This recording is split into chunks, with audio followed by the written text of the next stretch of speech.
Sibongele kakhulu baba wethu othandekayo isewe Nkosi yethu Jesu Kristu. Sibonga uthando lwakho, sibonga nobukhona bakho. Sibonga uNkulunkulu wethu onamandla onke ukuthi uNkulunkulu, uNkulunkulu wecebo, uNkulunkulu ongayilahli impilo yomuntu.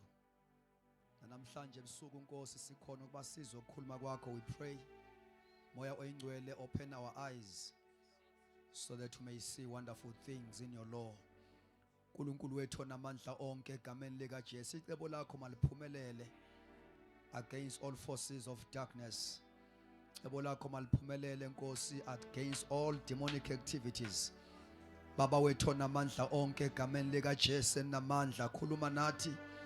uNkulunkulu wethu onamandla onke, siyathandaza, restore, revive. Baba wethu ongcwele, egameni lika Jesu namandla, phakama Nkosi uyihlakaze zonke izitha zakho. uNkulunkulu wethu othandekayo, ngegama lika Jesu namandla, inkosi yamakhosi, wena ohlezi ehlalweni sakho sobukhosi, esingehlale umuntu omunye ngaphandle kwakho. Mana njalo nasebusuku namhlanje uthembekile, in the mighty name of Jesus Christ, amen. Singahlala phansi.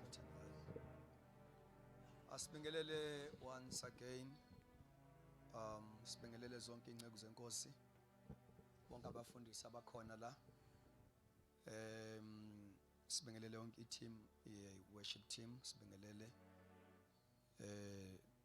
abe sound nabe media, ibandla lonke elikhona egameni lenkosi, amen. Sibingelele ke futhi ngokukhethekile udadewethu Faith ngegama lika Jesu, amen.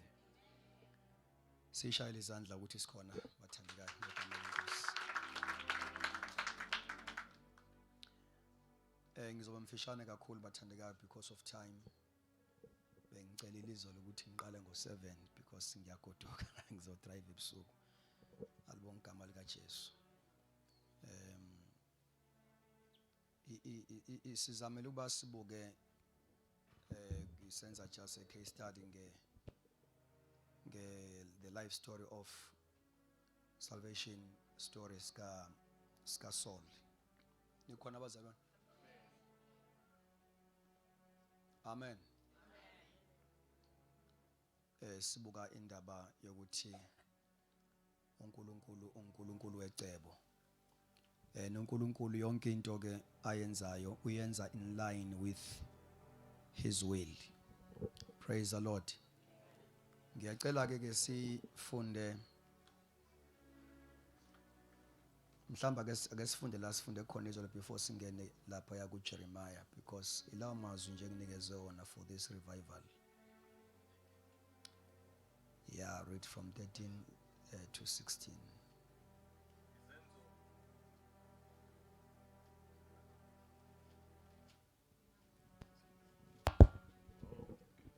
Izenzo chapter number 9 kusukela ku verse number 13. Kepha uAnaniya waphendula wathi, Nkosi, ngizwile ngabaningi ngaleyo ndoda, konke okubi ekwenzile kwabangcwele bakho eJerusalem. Nalapha unamandla avela kubapristi abakhulu okubopha bonke abakhuleka egameni lakho. Verse number 15. Inkosi yayisithi kuye, hamba ngokuba lo uyisitsha sami esikhethiweyo sokuphatha igama lami phambi kwabezizwe namakhosi nabantwana bakwaIsrayeli. Ngokuba mina ngizakumbonisa konke amelwe ukuhlushwa ngakho ngenxa yegama lami. Amen. Ngicela ukuthi ke silalelane ke again bathandekayo, ngoba angikho kuyimood yokushumayela. Alibonga igama lenkosi. Into enamandla ngempilo yakho ile sikhuluma ngayo namhlanje. Lokho siqala ukukhuluma ngayo on Tuesday. The divine purpose. Amen. The divine purpose. Nento eyasusa uJesu weza emhlabeni, it was for that. Alibonga igama lenkosi. Sishilo ukuthi uma uNkulunkulu edala, ukudala kwakhe yonke into asuke eyidala uyidala ephushwa isidingo esithile. Amen. Nanendlela nje uNkulunkulu akudala ngayo nesimo avumayo ukuthi ukhule ngaphansi kwaso. Yonke into eyenzeka around your life, inhle imbi, is there to shape you for fulfillment yecebo likaNkulunkulu. Uyayizwa ukuthi thina ivesi agcine ngayo la? Awuyifunda again ivesi yogcina ngayo ivesi. Verse 16. Yeah. Ngokuba mina ngiza kumbonisa konke amelwe ukuhlushwa ngakho ngenxa. You see, ngizombonisa uSaul konke kunezinto eziyimust, zizimbi zinjalo ziyimatter of must. Ngizombonisa konke amelwe ukuhlupheka ngakho. Yes, Ngenxa yegama lami. ngenxa yegama lami.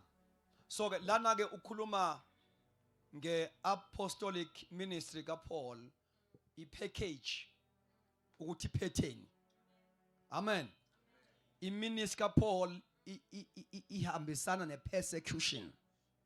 So awukwazi ukuyihlukanisa ne-persecution. Alibonke igama lenkosi.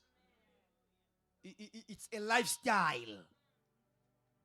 Uthi uNkulunkulu ngizombonisa konke amelwe. Nikhona abazalwane? Amelwe ukuhlupheka ngakho ngenxa yegama lami. So lana ke God is trying to unpack i-assignment anayo ngoPaul ukuthi iphetheni ithini ipackage yayo. Praise the Lord. Sometimes umungazi ukuthi indlela oyihambayo ihambisana nani, uyaqakwa izinto ezikuvelelayo ezifa uNkulunkulu kushilo kanti ziyipackage, ziyipart of the plan. So you can't separate an apostolic ministry with persecution. Amen. So uNkulunkulu ke uthi ngizombonisa ke namelwe ukuhlupheka ngakho ngenxa yegama lami. Glory to Jesus. So uthi ke uNkulunkulu ke uma ekhuluma kwabaseRoma ngaye uPaul uthi all things work together for good. Glory to Jesus. Doesn't matter ukuthi yini ongabhekana nayo in life, kodwa yonke leyo nto is there as a package ehambisana ne-divine purpose kaNkulunkulu ngempilo yakho. Siyamsana bathandekayo? That is very important. So we have said yesterday, leli gama ka-divine purpose, it refers to God's intentional plan. God is intentional ngawe. You are not a mistake. He is intentional. You see, kunezinto othi uma umuntu ezalwa, sometimes ngikhuluma izwe lapho ukuthi zibe ngama limitations imlimite towards i-fulfillment ye-purpose kaNkulunkulu ngaye. Amen. God is intentional. Asho sonke.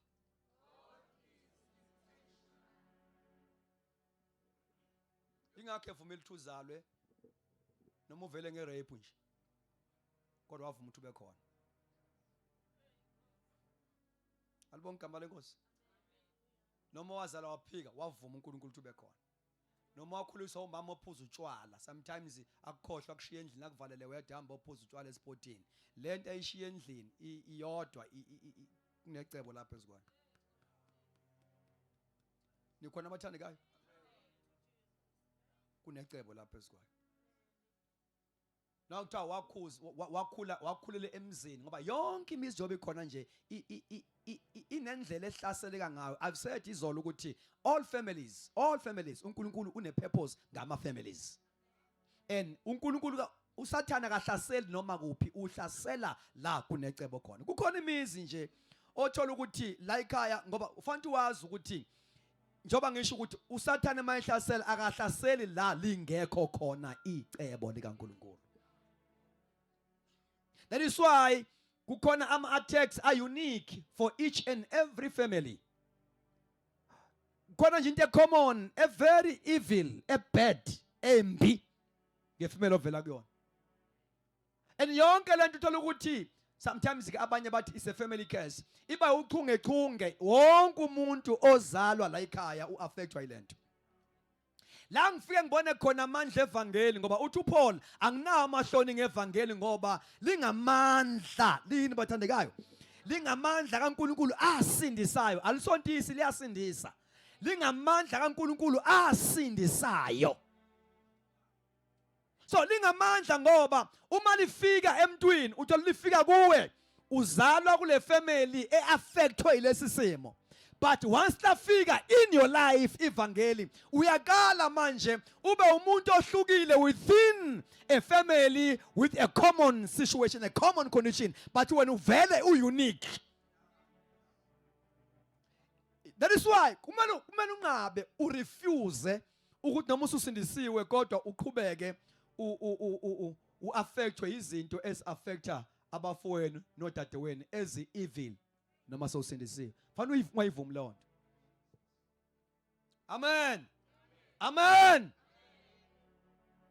Amanye ama families ahlaselwa ngespirit of poverty. La ekhaya nje ukuhlupheka into yakhona. Nikhona mathani kayo? Amanye ama families ahlaselwa lack of progress. Usathana ayivale progress, sometimes ayivale educational. Uthola la ekhaya akekho nje umuntu nje okafika kwa grade 12 aphase. Zonke ziyapaka mayifika ku grade 11. No success educationally. Amen.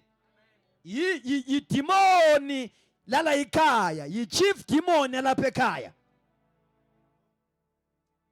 Alibonga igama lenkosi. Amanye amafamily uthola ukuthi usathane uhlasele ngedemoni lophuzo. Kuphuza kwasana nengane na 3 years sande kuzalwa iphuza utshwala. So ungaze ufunga ukuthi utshwala abudayisa khona kanti abudayisi kuyaphuzwa nje. So anjalo ama families nikhona abathandekayo. Amanye uthola ukuthi akushadwa kuyazalwa kuphela.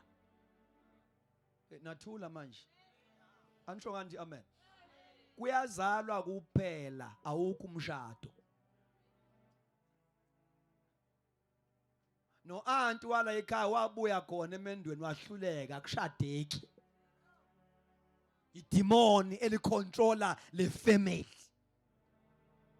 So once you are sindiswa wena, you must become like Jesus. Uthi Isaiah wahluma njengempande yomileyo, emhlabathini omileyo wahluma. So ivangeli liba njalo, once walithola you grow in a dry land of your background. Glory to Jesus. Now if favor ever phezu kwakho ngenxa yokuthola uJesu, it break all family curses. Ngoba usindiso luhambisana ne-special favor. Kune favor ebaphezu kwakho ngenxa ukuthi uthatha uJesu. Nikhona abathandekayo? Ebaphezu kwakho uthatha uJesu. Jabashumayela nje uNkulunkulu is very serious. Lento is not all about ukuthi ube ngumntwana kaNkulunkulu usindiswe kuphele lapho. Malifika ivangeli liphula yonke into nevale iprogress in your life. Likwenza ivangeli uthi reach out to the divine purpose. Nikhona mathani kayo? That is very important. That is very important. So balekile ukuthi ungavumeli noma ngabe yini uSathane angayiletha in your life ibe limitation. Amen. Ungakwazi ukuthi uthi reach out la uNkulunkulu akufuna khona. Unganeliswa ukuthi usindisiwe. Inganginelisa into usindisiwe. Uyabona lento ukuthi abantu abasindisiwe badabukise nakubahedeni akufani iphele. Fani iphele nje. Ngoba iyo lento yenza ukuthi ivangeli abantu bangalamungelo. Uyabona noma ngifika la usebenza khona esikoleni ngabe usebenza esikoleni ngizoshumayela. Bazi wena usindisiwe la. Indlela ophila ngayo umeros uyadabukisa. Uma ngishumayela ngibiza altar call bacabanga wena nami ngizoba njengalo. because awukwazi ukurepresent ivangeli.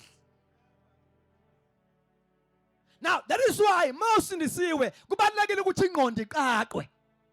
Ngoba umuntu mangabe sindiswa kumele akhululwe ukukhulwa kwakhe kukabili. Nikhona amatshani kayo? Hey ngizodivert ke manje ngiyazizwa. Now kukhona ukukhululwa enkokhelweni yesono. Kukhona ukukhululwa emandleni esono. iBhayibheli lithi inkokhelo, the penalty of sin is death. Kodwa isipho somusa singukuphila okuphakathi. Ngamagama isipho somusa singukuphila okuphakathi kuKristu uJesu. uJesu uyibhayili, uyisipho somusa esikubhayilele ejele. The penalty of sin, which is death. So mawumukela uJesu uyakhululwa. Number one, freedom oyitholayo is a freedom from penalty of sin. Gama awusaye ekufeni uye kuphileni. Ngenxa nje ukuthatha uJesu. Nikhona amathandekayo? Na akwanele ukuthi usukhululiwe kwinkokhelo yesono ngokuthatha uJesu. Lapho awenzi lutho kwakho ukukholwa kuphela. Wamukela isipho somusa esenguJesu Kristu. Nikhona amathandekayo? You do nothing because insindiso is not by works. It is by faith. So, ngale ngathi lishiywa ivangeli kuwena, you believe ukuthi wafa ngenxa yezono zakho. And after that you receive Jesus. iBhayibheli lithi uyakhululwa ke kwinkokhelo yesono. Leyo nto ayisho ukuthi uba sin free. Isho ukuthi ngeke usasithola isijeziso. Lento yokukhululwa kwinkokhelo yesono hayi isono ngoba usenzile, isono because you are a sinner by birth. Ungakholwa inkosi uJesu, ungakholwa umsebenzi owenziwa uJesu eCalvary kukwenza ube yisoni. Because awukholwa umsebenzi omkhulu owenziwa uJesu uthi wawenza because of you, then you are a sinner.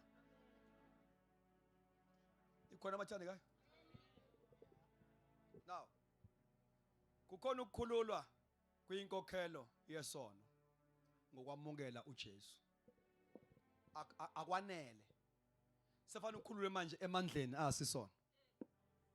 Power of sin. Asho sonke? Asho sonke? Now ukukhululwa kwinkokhelo yesono ufana nomuntu obekade ethole isigwebo. Nikhona abazalwane? Mhlawumbe kuthiwa uzogwetshwa u15 years esejele. Bese kuqhamuka umalume osebenza eGoli. Athi ngoba kuthiwa kufuneka u50,000 ngizowukhipha ukuze umshana wamaphume ejele. Yileyo nto yenziwa uJesu nje esiphambanweni. Wabhayila. So ngale ngathi lo mshana mhlambe uboshwe ngenxa ukuthi urape ingane yakwamakhelwane. Icala lakhe is a rapist. So waseyaboshwa ke. Waqhamuka umalume wambheyilela. So ngamagama uphumile kwinkokhelo. Amen. Abekade enikezwe yona i-charge. You see i-penalty. Waphuma ngenxa yani? Khulumani. Wakhuluma ngenxa yani? Yebhayili. Lalela. Ibhayili ayiqedi ukuba i-rapist. Imkhipha kuphela ejele. Now, uma ephuma ejele, kufanele ukuthi ukuze angabuyele, usengabuyela uma kungaqediwe kuye kuba i-rapist. So akwanele ibhayili ayanele. So sefana lo mshana akhishwe manje athola abantu abazomsiza psychologically. That is why iBhayibheli lithi othanda ukuthi abantu basindiswe, step number 1. Kwi-salvation si receive inkokhelo siyabhadalelwa kwi-penalty of sin. Othanda abantu basindiswe bangapheli lapho. Mase besindisiwe bafinyelele ekulazini iqiniso. Now, ikhona ifreedom abazoyithola ngokwazi iqiniso. Niyolazi iqiniso neqiniso liyonikhulula. That is a freedom from the power of sin that comes by the doctrine, the truth of the word of God.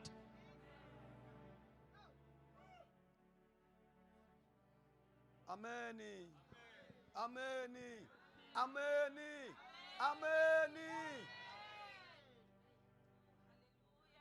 So, ngale ngathi umuntu esindiswa kusuke kuthiwa Lazarus phuma.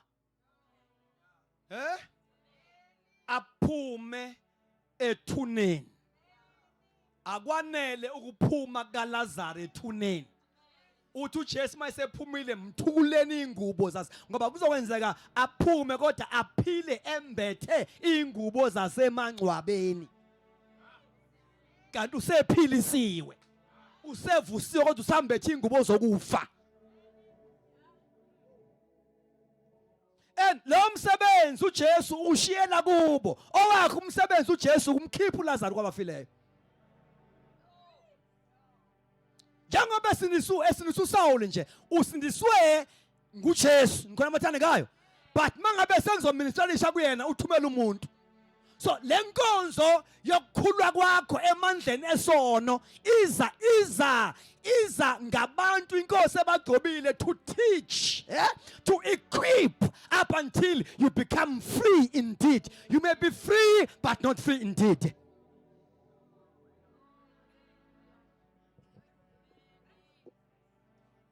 So ngale ngathi umuntu yingakho kubalekile webazali bami enkosini si understand importance yokuthi why uNkulunkulu efuna abantu masebesindisiwe bakhonze. Lapha ekhonzeni suke singayeli kuyosonta. Nikhona bathandi kayi? I used to say local church is a center of training, of equipping. Uma nje usufika ebandleni ususindisiwe, awuzele ukuzoshunyayezwa. Nikhona bathandi kayi? To be equipped, to be trained, so that you may grow. Now, ihamba kanje lento. Uma ngisuka la ngoba indaba enkulu yabo lokukhululwa emandleni, I mean kwinkokhelo lesona ku-instant kunjani bathandekayo? Into enzeka nje ngokuphazima kweso, and it's an event, it's once and for all. Kodwa ukukhululwa emandleni esono, it's a process. Akuyona into eyenzeka overnight. Ingakho mawusindisiwe fanele ukuthi usibekezelele isifundiso. Uthi uPaul kuyofika isikhathi lapho khona abantu bengenaka usibekezelela isifundiso, enjoy sound doctrine, yeah? Because i-doctrine ozoyithola sewusindisiwe akuyona i-doctrine that will entertain, i-doctrine that will challenge you to change. Lento yabe kuyenkonzweni yobusiseka ngeke ikhulise. Asiye enkonzweni ukuba siyobusiswa zeintshumayelo. Intshumayelo ekubusisayo engakuchallenge ayilethi growth leyo ntshumayelo. Uzukhule ukhula ngoba i-teaching izokuchallenge to take another step. Right. Siyamzana bathandekayo? Siyamzana sonke? Baningi abantu ababoshwe besindisiwe. Bangama-slaves of sin, slaves of their past life, yet they are born again. Ngoba uSathane ulivalile ipage lokuthi akwanele ukuthi uJesu. Eqinisweni umuntu ephakamisa isandla ezala usuke ngaqala ukusindiswa. Usuke sa indicator interest ukuthi I'm interested, I like this. Ngoba ukuphakamisa isandla indication yini bathandekayo? Kahle ke imoto ma indicate isho ukuthi sijikile. Isho ukuthini?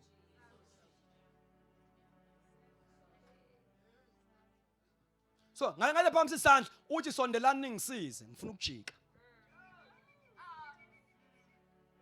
Thina ke singabasizike sibakhuleke sibashela kanti usuke ethi ngisizeni. Ngiyayizwa into enishoyo ngisizeni. Basho njalo kuPeter amayishumayela ukuthi bathathu iBook of Acts. But madoda bazalwane sesiyakwenza njani? Siyayizwa lento senze njani? To Peter, phendukani, repent. Step number 1. Manizwa lento, repent. as a sign yokuthi lifikile izwi kini nikhona abathandekayo leli izwi lizilwe it must lead you to repentance, a change of life. Na akwanele ukuthi umtholile uJesu wasindiswa noma ngabe usuyikholwa elidala elino 20 years uyaba ikholwa elino 20 years elingakhululiwe emandleni esono. Elikhonza uNkulunkulu nezindwangu ngasemathuneni engaqaqiwe. Lenkano nayo amabhandisha asemangcwabeni. Le enga onayo zindwangu zingubo asemangcwabeni. Ne hatred inzondo amagrudge zingubo zasemathuneni. Uthi ke uthi uJesu mkhululeni nimyeke ahambe. Kungenzeka wasindiswa but we have not yet started to walk a walk because uboshiwe awukwazi ukuhamba uboshiwe. Nivele nithula ngathi nisemasulumaneni anna amen.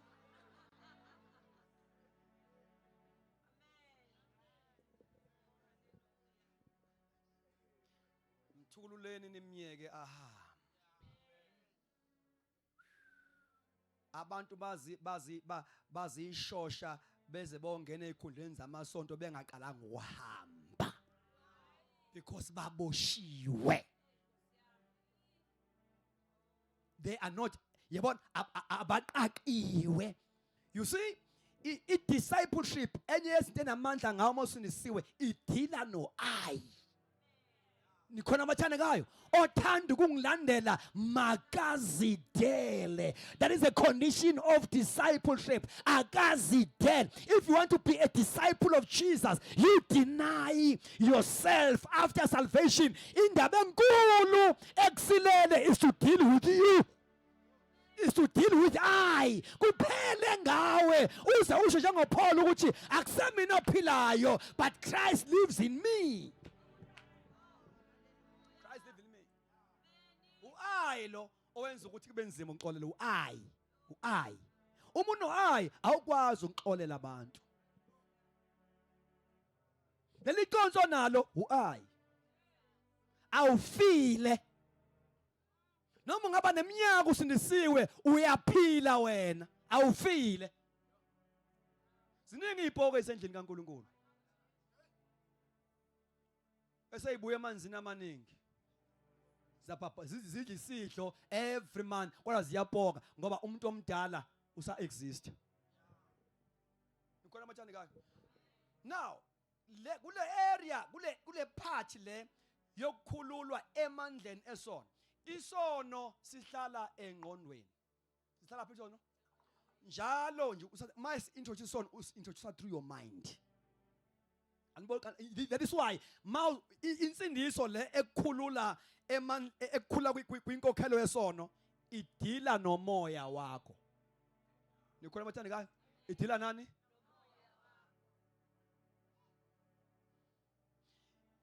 Insindiso ekukhulula kwinkokhelo yesono yona ispecializer ngomoya, the spirit man.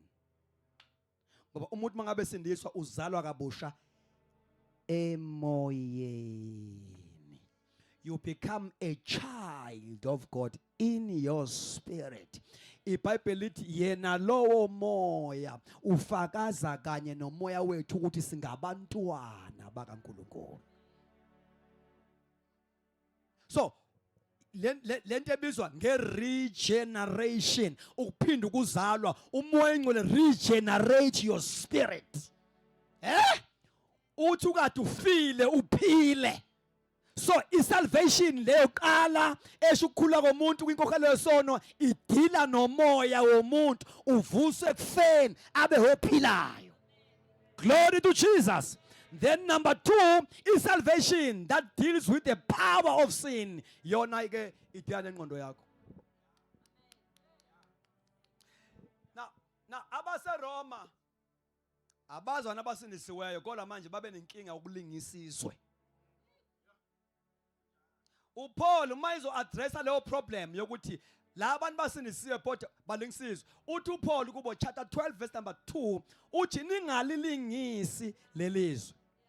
kuyona leyo verse iphrase elandelayo bese eletha isolution sizokwenza njani ukuze singalingisisi uthi ayiguqula ingqondweni. You see, by the renewing of your mind. So ingqondo is renewed by the teachings of the word. Lalela. Isimilo somuntu sigeneratewa engqondweni yakhe. Shana emva kwami. Lento iyona isuka engqondweni yakho. As a man think, so is he. So angikwazi ukushintsha isimilo sakho ngingazange ngiaddress ingqondo yakho. Angikwazi ukushintsha i-character yakho ngingazange ngiaddress ingqondo yakho. Yilapho usathana ke ibandla libambe khona. Ibandla ali-addressiwe psychologically. That is why there is no character in the church. Ngoba usathane ibandla uthi alifayelwe ngeentshumayelo. Intshumayelo can stimulate you, can inspire you, but never affect your mind for a change. Can only motivate you. As long as ingqondo ingavakashelwe, nothing will change ngempilo yakho. So, uthi kuPaul, ukuze ningaconform to the standard of this world, you need a renewal of mind. And lo ndawo-ke idinga abantu who are not preaching, but abantu abane grace to unfold. Yeah? iBhayibheli lithi the unfolding of your word brings light, not the preaching of your word, the unfolding of your word. So the more easily unfolded is the more it gives understanding. Nikhona bathandi kayo? You need a new mind after salvation. Baba, ungasindiswa kodwa uhamba ngengqondo endala. Ukuhamba ngengqondo endala uzosindiswa ungakuyeki ukujola, ungawuyeki lokho nalokho because ingqondo endala iyona ophila ngayo an impact in your mind. You see? Ingqondo endala usathana uyayisebenzisa to educate you ukwazi ukuphila nosindiso, uphile ensindisweni kodwa futhi ungaphumile emkhubeni. Akwenza ume umaster ukwazi ukumasterisha impilo yasezweni neyokholo. Yingakho kunabantu uma bengekho careful ukuthi leyo nto yenzani in their life, lento yenza ukuthi inhliziyo yakho iqinelane ibe usimende, kube nzima ukuthi usengaphenduka, ube usathana wasenkonzweni, usathana wazi ivangeli. Uyawazi amakholwa angashintshi noma angashunyelwa kanjani, ziyigangi nje ziyikhohlakala ezaziwayo esontweni, abana character. They are no longer sensitive. Icontent of ngawo la. They are no longer sensitive. Ama senses abo akomoya are dull. Because ngalengathi besindiswa, they fail to obey the speaking of the Holy Spirit mangabe bajaja ngempilo endala. Ingqondo endala yabenza bakwazi ukuba bazi adjust kulesi simo, bangaziyeki izinto bakhonze nazo.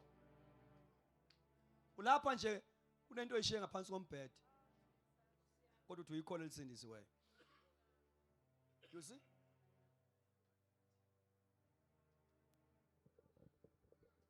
Now, awukwazi ke ukuguquka ngokwe character yakho, uguqulwe izinto ezokuyisa phansi. Alibonga igama lenkosi. You must be discipled. Yeah. Eh? You must be discipled. That is very important.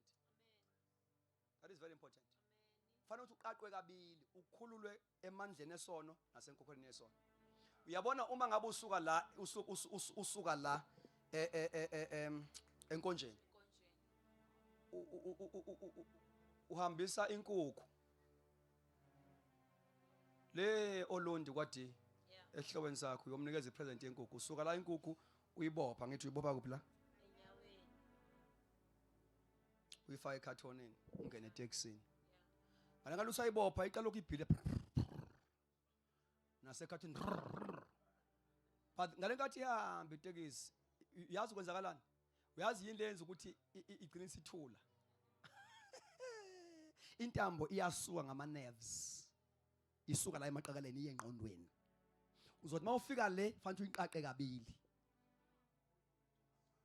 Uzothi noma usuyikhiphile ekhathonini wayiqaqa la. Kodwa manje ngoba isiphila isikhathi esidiboshiwe intambo yazi yabopha ingqondo. Noma usuyikhiphile ithithibale engathi uyikhombisa uya free now. Akhona amakholwa njalo. Engathi ungazi wafaka isicathulo. Engathi ungazi wakhahlele. Amani. Fanele uqaqwe kabili hayi kanye. Kunentambe la.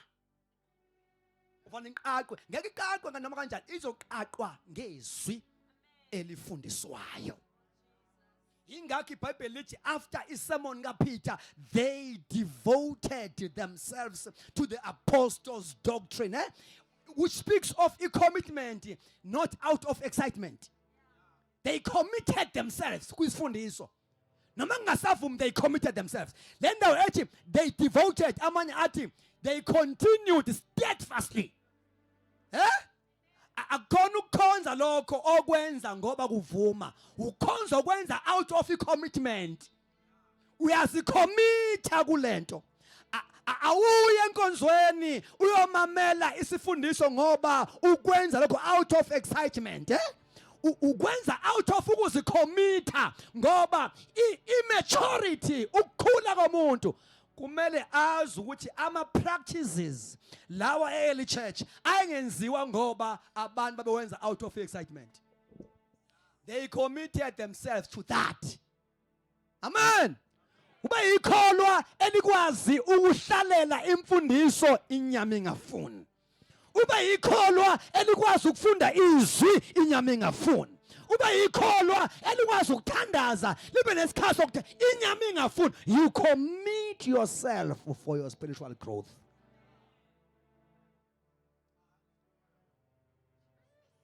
They continued steadfastly, which speaks of a commitment engekho out of excitement. Willingly so, doing that willingly so for their spiritual growth. So awukwazi ukukhula ungenayo commitment. You must become a devoted Christian. Amen. Abaningi belapha nje mabe enkonzweni, abaye enkonzweni as children for the purpose of learning, for the purpose of being equipped. Ngikhona amathanda ka lento eniyenza la tendeni yona eniyenza imali emabandleneni. Njengoba ningibuka nje anibhala lutho phansi angijibhalana. Ngikusamakhanda phinde futhi nibuye nanga sasa ngeke ukhule ngaleyo ndlela.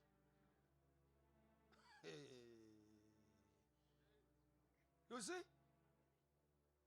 Awukhuli ngaleyo ndlela. You see, ukukhonza kufanele kukusebenzele mawusindisiwe. Ukukhonza kufanele kukusebenzele mawusindisiwe. Sisho emva kwami. Ingafanele siye kusonta emabandleni ethu. Ngoba ilento yenza ukuthi abantu bangabi na interest yokuza enkonzweni siyasonta. Amen.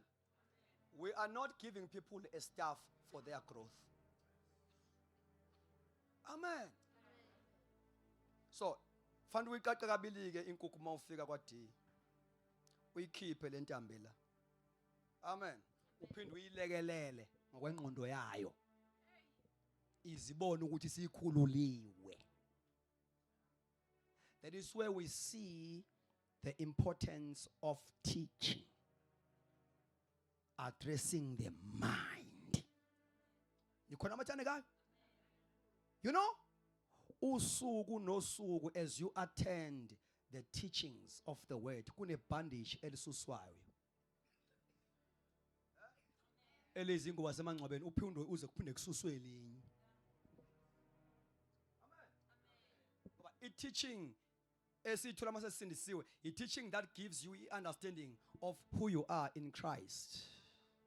Hallelujah. So manje lento yembethe bose uyibonele wena ukuthi lento engiyembethe ayihambisani ne-identity yami in Christ. Uyilahlele wena. Asibalahlisa abantu ensindisweni izinto, siyabafundisa izwi elizo unpack lembulo i-identity yabo. Kube yibona abazibonayo ukuthi bangobani kuKristu. Amen. lento yenza ukuthi umuntu ke abe nento ayenzayo ukushintsha nokuyeka izinto ezithile ukuthi ayisekho in line, ayisahambisani nalento azibona eyiyo kuKristu. Uma nje uPaul efundisa abaseKorinte uthi anazini ukuthi imizimba yenu itempeli kaMoya Engcwele. He was teaching them. Nikhona abathandekayo ukuthi nangemizimba yabo babe in line nento abayamukeleyo. Bangamukeli igospel kodwa manje you see indlela abaziphethe ngayo bangabi aligned nento eyenzeke emoyeni wabo. Uthi ke anazi yini ukuthi imizimba yenu.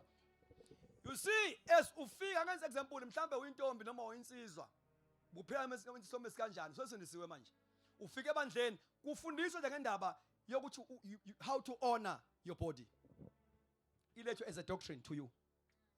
Amen. Ngoba idoctrine yinto iBhayibheli elikhuluma kaninganyana. Leyo nto iforma idoctrine ukuthi uNkulunkulu serious ngaleyo nto. Ngeke ayikhulume more than one kanti ayikho serious.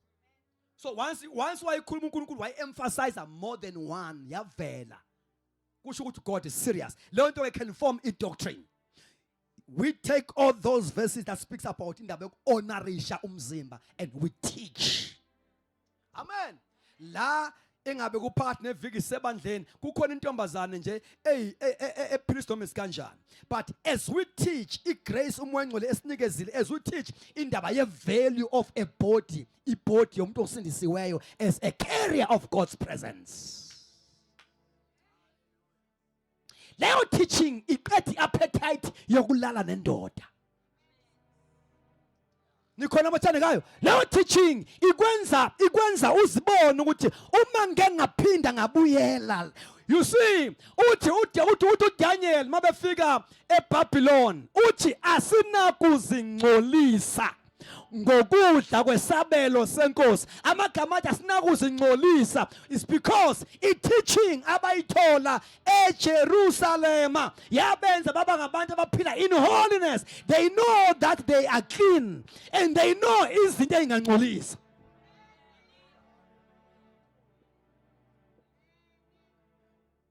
Awukwazi ukuhamba ulala sewufundisiwe because i-teaching it paints a picture in your mind. Le teaching ethi umzimba uyithempeli likaMoya Engcwele ifundiswa kahle ebandleni. uMoya Engcwele ebanikeza abantu ebafeeda accurately ngama scriptures. It change your mind. Ikwenza ukuthi ube nenye view manje. You view yourself in a different way. La mzimba uyawuqala uhonorishe. Ungalalanga abafana bangazange bakulobola nangomsila wekati. Lokho bekuzalisa nje. You see, uyaqala uhonorisha. Uhonorishe, ukuhonorisha kwalomzimba uqala ukuphila manje impilo efuna uNkulunkulu ngokomzimba wakho. Leyo nto ayisho ukuthi into ezikhalayo ngeke isakhala emzimbeni. Zizokhala kodwa manje into eneweight doctrine. Sanibonani bazalwane? Into eneweight yini?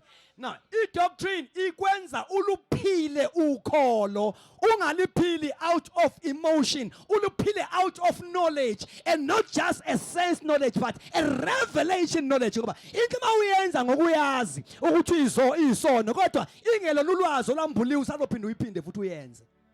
Umuntu uyasidla isono azi ukuthi isono.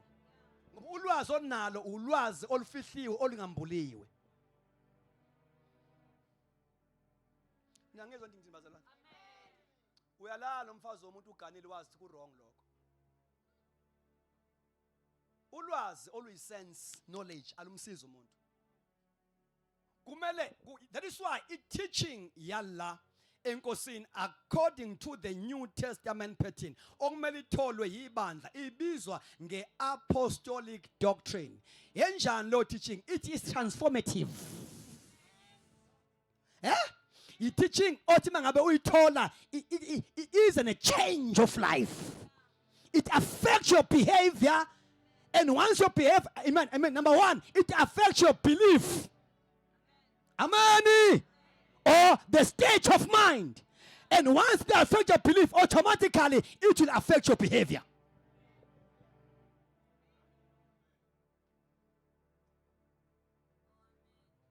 So uqale manje uphile. Nikhona abathandekayo. Ngenxa yemfundiso, imfundiso ikwenze uyihlule imizwa yenyama. Ngoba imizwa yenyama iyohlala ikhona. Kodwa manje uyihlule.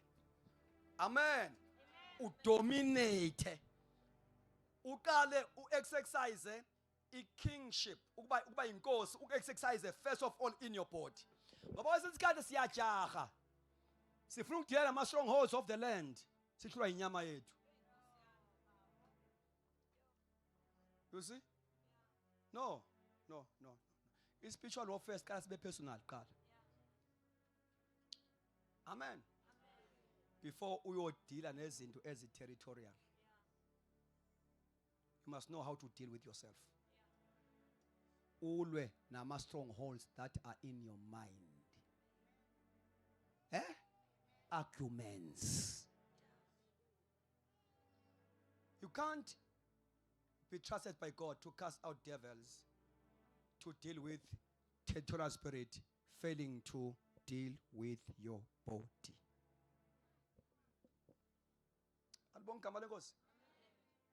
Now, lemfundiso ke izokwenza ukuthi indoda uyale uyithanda ngokwenyama. Kodwa uyaliswa idoctrine eyarenew inyama yakho, ingqondo yakho. Nikhona bazalwane? Izokwenza uphila impilo ungayiphili out of feelings. Ngoba i-doctrine, i-teaching, it moves you from feelings to faith, emotions to faith. Alibonga igama lenkosi. Ufunde ukungayenzi into hayi ngoba inyama yakho ingayifuni. Ungayenzi ngoba ingqondo yakho is renewed. Nikhona amathandekayo? Your mind is renewed. Ngami amagama usacontrol Mr. Flesh. Praise the Lord. You control our spirit part because your mind is renewed by the word of God. Nikhona amathandekayo? That is very important. Now, teaching address your mind, as I've said, and uyaqala ke manje uthola ukuthi la as uthola ama doctrines, lama doctrine watholayo addressa izinto ezithile empilweni yakho.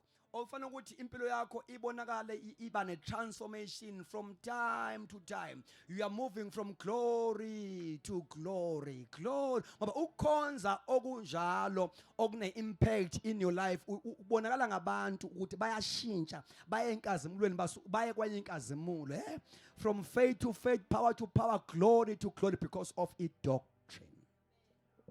And the doctrine will shape everything pertaining your life. It shape everything. Uyazi ukuthi ngenxa ukuthi ibandla lifundiswa usathane meyivala lento ukuthi kubonakala iimportance of doctrine, and singaboni ukuthi why iprioritiziwe idoctrine in the book of Acts. Kuthiwa baqinisela esifundisweni ngokuqala, it is first. Before baye kwi fellowship, baye kwi breaking of bread, baye kwi prayer, first of all doctrine. Because it doctrine will shape their fellowship. Amen. It doctrine will shape their prayer life, will shape their social life. It doctrine. Doctrine fuels all these other things. Just a funny thing. Ibandla that is not indoctrinated, uyakwazi ukulizwa nangamaculelo waculayo. Uma nje ungeke esifundisweni uyahema noma ucula. Ucula into engekho scriptural.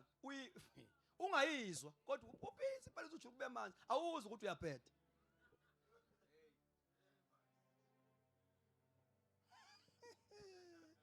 Uyasinda umthwalo wami yitshe. Usindisiwe uzasinda umthwalo. Abanye bayombona, abanye bafisa ukumbona. Uhlabela impela uzungene ngimoya. Ungazi moya wami lo. You see? Ukholo lami ngonyuka nalo, ukholo ngilibambe ngesandla. Olunjalo ukholo olubanjwa ngesandla. So i-doctrine uma ngabe ingekho sibheda noma sihlabelela. You see? Sibheda even nakuma church practices. Nakuphi? Sibe religious, siyenza into ngeroutine. Uyabona ikhonto evamise ukwenziwa nje kwelinye icawa. Engeke ngilisho ngegama. Uyabona makuzodliwa isilo senkosi because idoctrine mangabe ngekho abantu bayabheda benza. Uma kuzodliwa isilo senkosi kuyami kuba nepause. Kuthiwa uma khona ofanele alungise nomunye akaphuma olungisa. Abayiboni ukuthi lento ukusonta. Ulinda isidlo ukuze ulungise. Ulinda ukutshelwa iEda ngaphambili khamba olungisa. Abantu masebefile emoyeni yonke into abayenzayo iba iroutine iba lifeless. Kanjani ikholwa elindiswe senkosi litshelwe iEda ukuthi hayi sesingama ke sibalinde ungamthatha uphume naye eminyango. What is that?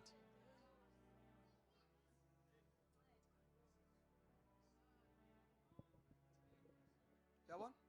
Ngisho ukuthi yonke into engishoyo la i-context yakhona ithi doctrine affects everything. It affects everything. If you are not indoctrinated, i-context oveza. Nikhona amathanda ka? Nendlela ongena ngayo emshadweni oshada ngayo iyasho ufundisekile. Nendlela ophethe ngayo unkosikazi wakho, ophethe ngayo umyeni wakho iyasho. Nikhona iyasho nje iyasho. I-doctrine goes a long way. Now ngifuna ukugcina ngalokhu kwebathandekayo. Ngifuna ukugcina ngalokhu. The power of regeneration. Asho sonke. Ngicela ufunde incwadi ka first book of John chapter 3 verse number 9. Glory to God. Sizothandaza khona manje bathandekayo.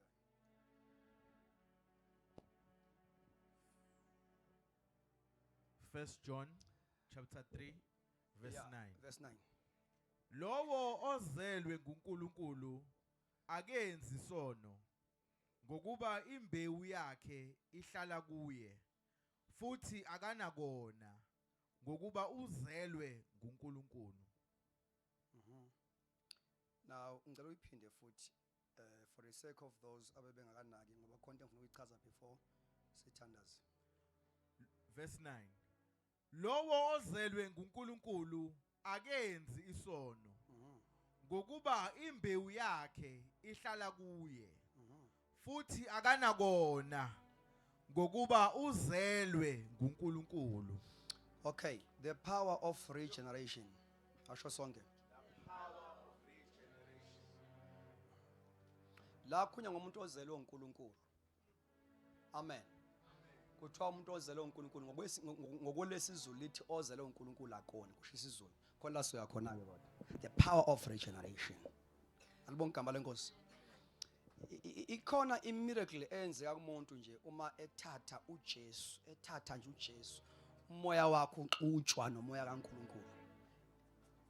Eba munye noNkulunkulu. Ikhona imiracle eyenzeka lapho nje. Nikhona abathandekayo because umoya engcwele took a role uqala nje uzinikele enkosini. Nikhona abathandekayo i-role kamoya engcwele into yokuqala nje ayenzayo ukunikeza assurance, unikeza ini, ukunikeza isiqiniseko sokuthi ngempela usuzele usungumntwana kaNkulunkulu. Befundela nje ekhaya incwadi yabaseRoma chapter 8 verse number 16 ngeke ngayikhotha. Alibonke igama lenkosi.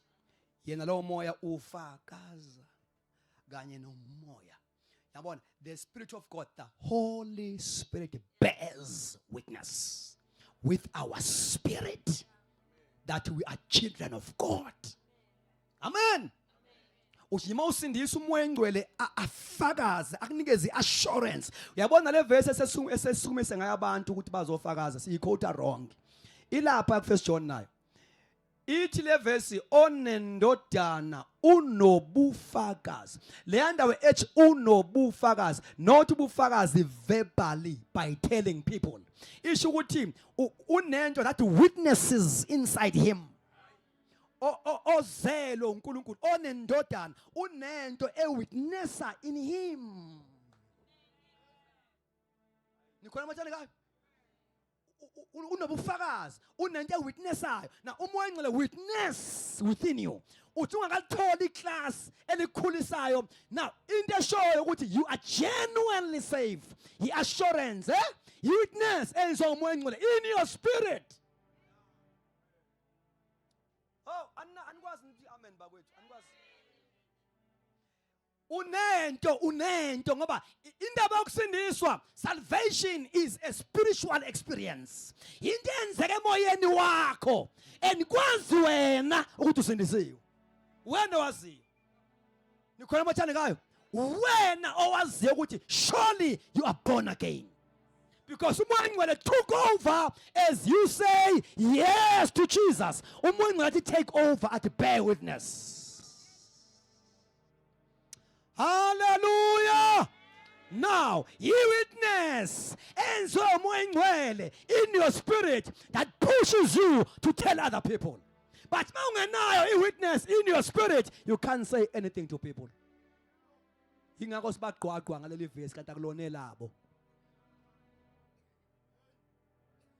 Amen. So that's the first role. He bears witness. Number 2, he regenerates you. Ukuzala kabusha. And uma ngabe kuzala kabusha kusho ukuthi ukunikeza a divine nature. Ukunikeza imvelo kaNkulunkulu iba kuwe. The nature of God. Asho sonke there.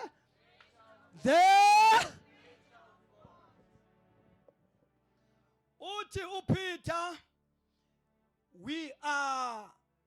we share the divine nature. Singabahlanganyeli nesimo semvelo yobuNkulunkulu. Nature kaNkulunkulu iba semoyeni wakho. You bear the divine nature.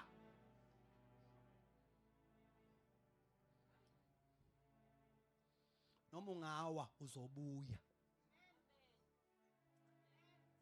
Siyagaranta. Noma ungawa. Umuzaleke kahle. Lento ethi abantu bawe bangabuyi ukusho ukuthi bazaleka kanjani. Umuzaleke kahle. You cannot afford to live in sin again. Comfortably so. You see? Now indaba interested go kakhulu verse number 9. La esizulwini lithi ozelwe uNkulunkulu akoni. No, alisho njalo akoni. Alisho njalo akoni. Ngoba chapter 1 uthi ongenasi isona yazikhohlisa.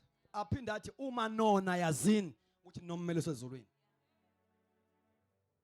So uverse 9 mangabe ethi ozelwe uNkulunkulu akoni. No, ngokweBhayibheli lesizulu they fail to put it in the right order.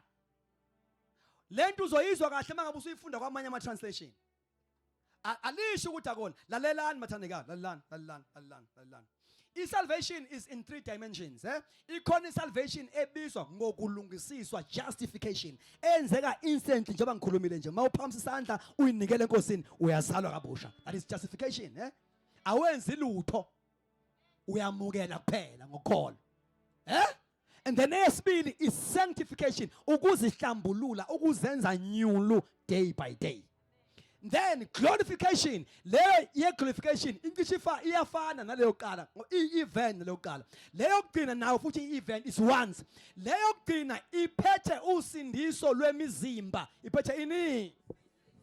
Okwamanje umzimba wakhe usindisiwe, it still carries sin. Passions of sin, desires of sin. That is why siyawutuba. Nikhona abathandekayo. But manikhala iqilongo liza ne-salvation of our bodies. Ebizwa nge-glorification, ukukhazimuliswa. Njengenhlama uflower ufaka kuhavini wenza amakhekhe uphumusa ibiscuit. The same nhlama.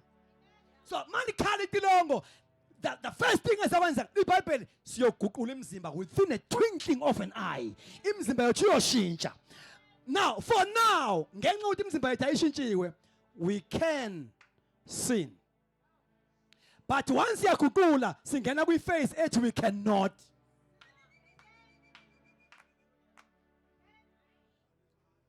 Now, for now, we do not, but we can. We do not, but uma iguqula imizimba yethu siyamuva ekutheni we do not, singena we cannot. Ngoba sobe sesembethe umzimba wenkazimulo. Glory to Jesus. Hallelujah. Umzimba ongenankanuko. Umzimba ongalambi. umzimba ongenabuthongo umzimba wenkazimulo uzothi physical yet ube glorious exactly njengomzimba uJesu avuka nawo kwabafileyo wawu physical but glorious that is why ngalomzimba wathi physical wakwazi ukungena ngawo kuvaliwe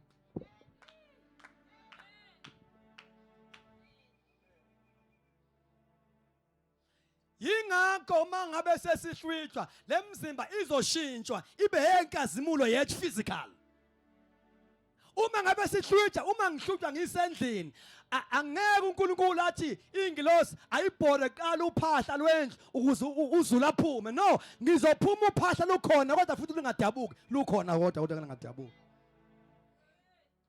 chu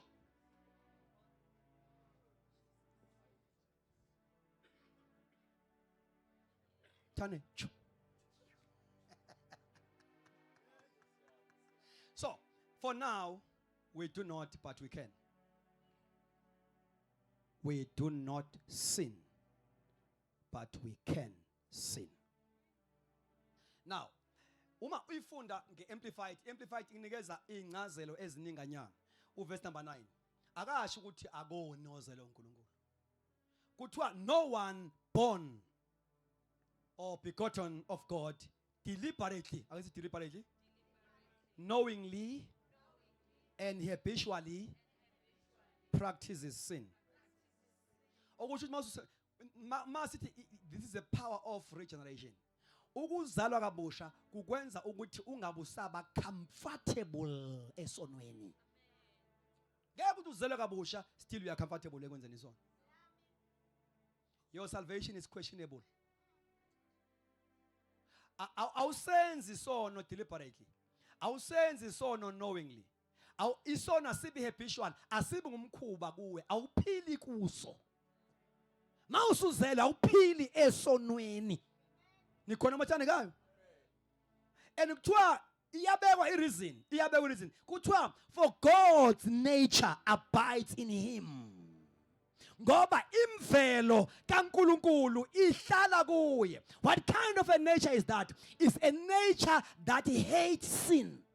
Imvelo kaNkulunkulu imvelo ezonda isono. Awukwazi ba nemvelo kaNkulunkulu ezonda isono usenjoy isono wena. Isono senjoyeki mawususindisiwe. Practice sin for God's nature abides in him. He is principle of life. Ikubeke iti go deep. Iti the divine sperm. Nikhona mathane kayo? Remains permanently within him. Glory to Jesus. Elesizulu lithi ngoba imbewu kaNkulunkulu ihlala. You see, amanye athi because of God's DNA abides in him. So uba nolibo fuzo olusha olunyanya isono masusindiziwe.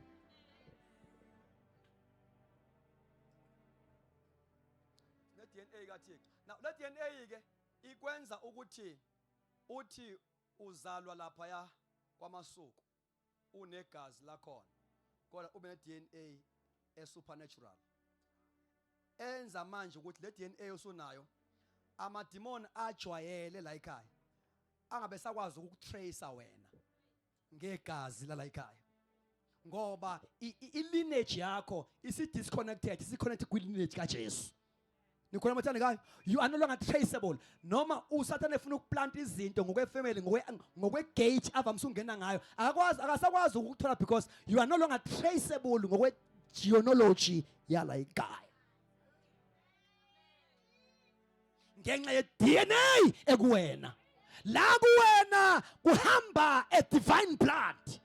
Refuser ukuhamba nama-curses of your family. It refuses. It refuses. It is in you. Akumele uyifile kumele uyazi. Uhamba nayo 24 hours. Iphila kuwe. Yilento yenza ukuthi nemthandazo oyithandazayo ipenetrate in the realm of the spirit. Ngoba uthandaza as a child that is authorized by God. Mawukhuleka manje imkhuleko yakho ine authority. Glory to Jesus. Hallelujah.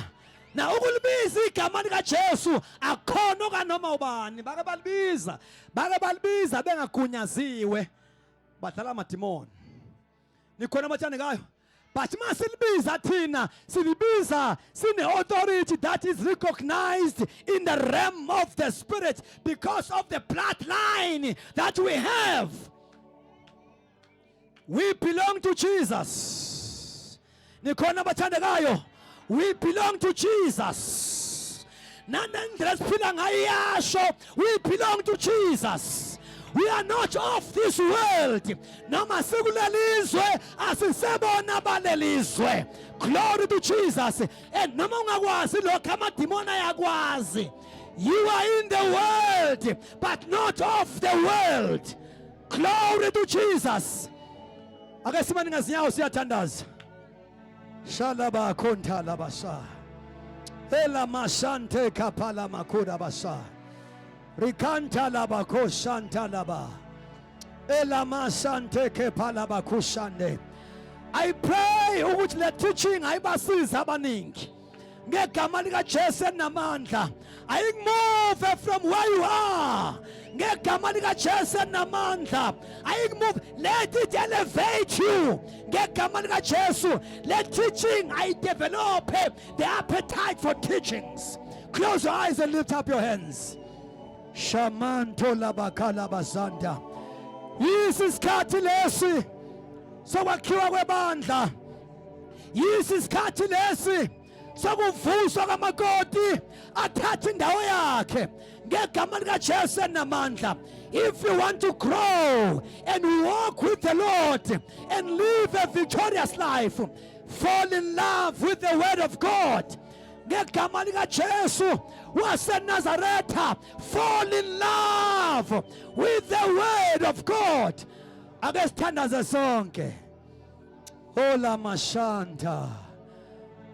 Fundisa umbulawo uzosithandazela. Ake sikhuleke sonke. Ola mashanda. Akube ilona lo athi moya ingcwele khulisa mina. Moya weingcwele ngikhulise. Take me from this glory to another glory.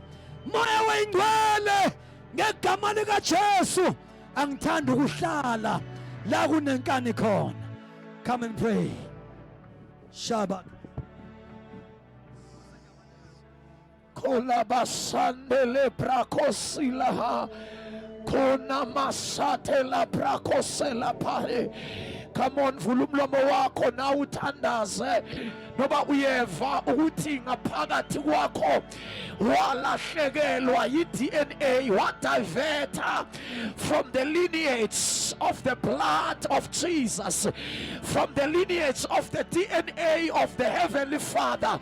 Ungawuthandaza umthandazo othi Nkosi restore me. Come on, funa ubona abantu bethandaza ngoba kunabantu abahlwithwayo bekhutshwa kwi-DNA zesiqalekiso, uyakhutshwa kwi-DNA zenhlupheko, uyakhutshwa kwi-bloodline nakwintsokolo zekhaya lakho. Kodwa namhlanje ungathi Nkosi ndikhiphe kwi-limitations osalo lwami, ndikhiphe kumaswa osalo lwami, ndikhiphe kwiziqalekiso zesalo lwami. Let the blood genealogy of Jesus be alive ngaphakathi kwami. Mangithwale impawu zikaKristu uThupoli, mangingabi sakhathazwa yilutho ngoba ngithwele impawu. He is speaking about the identity. He is speaking about the DNA. He is speaking about the blood. Obakhona abantu abathi ngikhathele ile mpilo yasekhaya, ngikhathele ukubulaleka, ngikhathele ukuhlala abathakathi, ngikhathele Come on, someone, pray. Tandaza namhlanje. Let the devil feel that you are divorcing your curses of your family, your limitations of your family. Let the devil feel it. Open your mouth. Ungakhatali tandaza. Kosatelapa. Ilabasakaya. Especially when ekudala wakholwa kodwa uSathane usadlalela kuwe. Kudala wakholwa kodwa usahlulwa inyama yakho.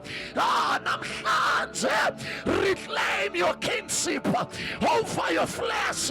Namhlanje reclaim your lordship over your body. Come on, pray. Tandaza sakelapaya rabashikalapa kulabasatalapaya repekanobahasika. The devil is a liar.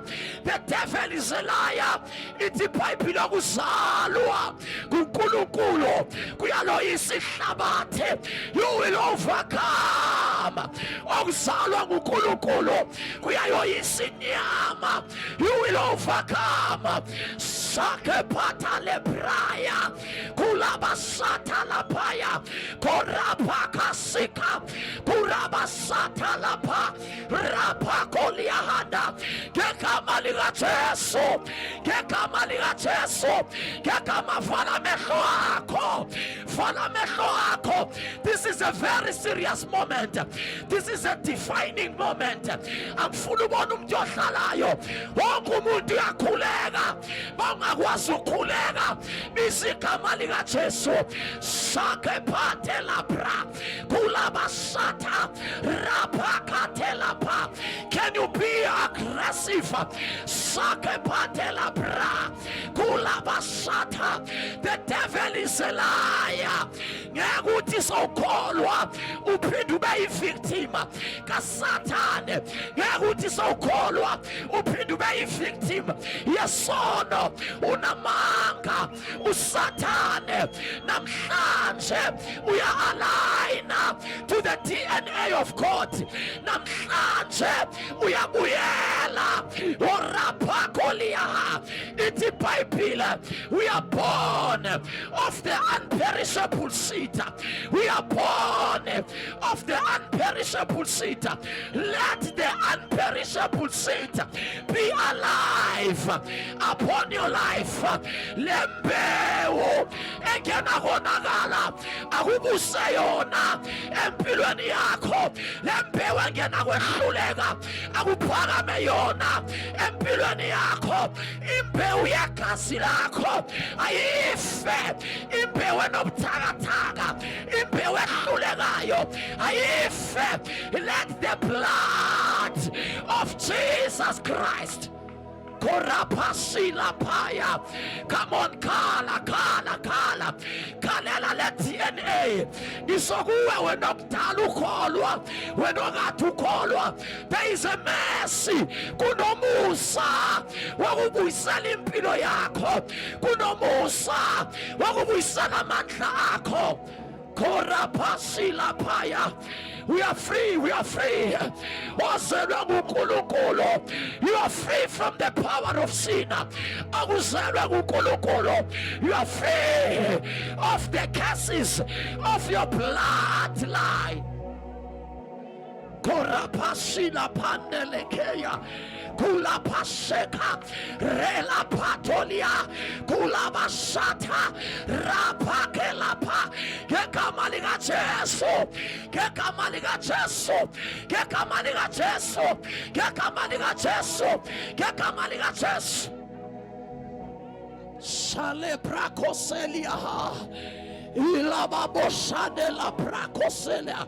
Kuna masande rabasikalapa kurabasata kurabasikalapa rabakosata kalepasika rekepentapa lipakosekela kurabasataya kulabasatalapaya kurabasakalepa kurabasaka. The same spirit that raised Christ from the dead. Uma lowo moya ehlala kini uyakuyiphilisa nemizimba yenu. Usukuthi nizoba namandla phezu kwesono. Iyothi imizimba ifuna isono, kodwa imizimba yenu iphile ingabisaya esonweni. Let that spirit that raised Christ live upon your life. Let that spirit that raised Christ quicken your body. Quicken your body in the name of Jesus. Shale pakasekalapa. Kulaba saleha harepakolia haseta. Emva kwalesi sifundiso ngeke ube sayisigqila sesono. You can never be a slave to sin. You are free. Shakelapa lekaleha solia rapakosata kulaba satelapa kuraba saka kuraba sila bahado. The devil is a liar. The devil is a liar. The devil is a liar. The devil is a liar. The devil is a liar. Something is coming. Something is shaping. Shale brakoseta. Sane makoliaha. Korabashika patelapa. Korabashatelapra. Let us pray. No, as we are still in the mood of prayer, as we are still in the mood of prayer, I can sense the power of God. I can sense the power of God.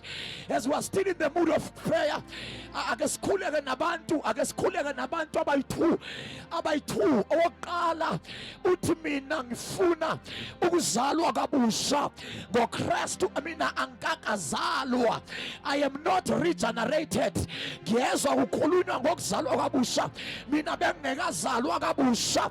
Owesibili uthi mina bese ngikholwa ngamamukela uJesu, kodwa ngisahlulwa inyama yami, ngisahlulwa ngamandla esono. Ngifuna lezo nhlobo ezibili zabantu bagijime bezela ngaphambili. There is power to deliver you. There is power to shape your life tonight. Kalusuke esitulweni ungabi namahloni zala ngaphambili. Uzothatha inkululeko yakho, uzothatha amandla, uzothatha inkululeko yakho. Come. Suka lapha esitulweni zala ngaphambili uthi Nkosi uJesu, help me. Sonke sivala amehlo mawunalo mthandazo. Suka lapho esitulweni izala ngaphambili uzothola amandla. Korabashadela praya kulabashikala bahadoraba kolapaka satalapra kulapaka telapaya ropoko sika rapaka taliaha koriaka sata lipako sata salepa solia robo sata kulabasata ropoko silaha kurabaseta lapa kurabasatelaha. Power.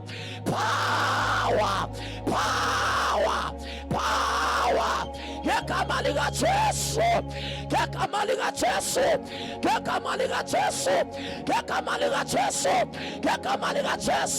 Sake pale hasolia. Korea hado robo shikala bahado. Kurabasate lapa. Kela brako setalama, kurabasate lapa, rapako sataya, kulabasata, lekaporia hasolia, kurabasata lapa. Vulumlobo wako na obesi ya bonga. This 1 minute, kulomzuzu okugcina. Awubonge. Kunento ayenzekile. ngaphakathi kwakho, in your spirit, in your soul, in your mind. There is a shift, there is a shift. Kuna stronghold of the mind that are being modified. Kuna nqabe eziwileyo emva kwalesi sifundiso. This was not just a teaching, but it was a deliverance of the mind. You are free. Kunento eyenzekile ngaphakathi kwakho. You are not the same. Awusikho lokho ngena uyikho. There is a shift. There is a transformation that has taken place ngaphakathi kwakho. Bonke inkosi, siyabonga uNkulunkulu ophilayo, siyabonga uNkulunkulu onamandla, siyabonga ngoba izwi lakho liyadala, akukhulumayo uyakwenza. uNkulunkulu wethu onamandla onke, sibonga imbewu, sibonga imbewu engena konakala ephila ngaphakathi kwethu. Siyabonga, sibonga amandla ngaphezu kwesono, sibonga amandla ngaphezu kwenyama yethu, sibonga amandla ngaphezu kweqalekiso, sibonga amandla ngaphezu kwaSathana, sibonga amandla awasinikeza wona ngaphezu kwezwe, ngoba lithi izwi lakho akuzelwe nguNkulunkulu, akunqobi nje isono kuphela kodwa kunqoba nezwe. Siyabonga uNkulunkulu wethu onamandla, siyabonga uNkulunkulu wethu ophilayo. Lithi izwi lakho mkhulu ngakithi kunalo sezweni. Siyabonga Baba wethu onamandla, lithi izwi lakho singaphezulu nangaphezu kwabanqobi. Baba wethu onamandla onke, siyabonga umsebenzi ongaka owawenze eCalvary. Siyabonga, you gave us victory over the demons. You gave us victory over Satan. You gave us victory over the curses. Siyabonga. Korabashate la paya kosila. Sekepela brakos kapanta kurabasata kelapaka sika rapakalia hasonia korabasataya onamakoliaka kurabasataya korapaka sika kurabasataya rapakateliaka kurabasataya. Siyabonga, there is a breed as of kule ndawo yasenkonzeni, kunohlobo osifusela lona, kunabantu osikhethela bona. uNkulunkulu wethu onamandla, siyabonga. Korabashila bahado kelapaka sata urabasate lapa koriaka sata kolapaka telia kurabasate lapa rapaka sata korabasate lapa. Oh, we thank you, Holy Ghost. We thank you, Heavenly Father. Awusa izandla zakho as a sign, as a but as a prophetic sign of victory.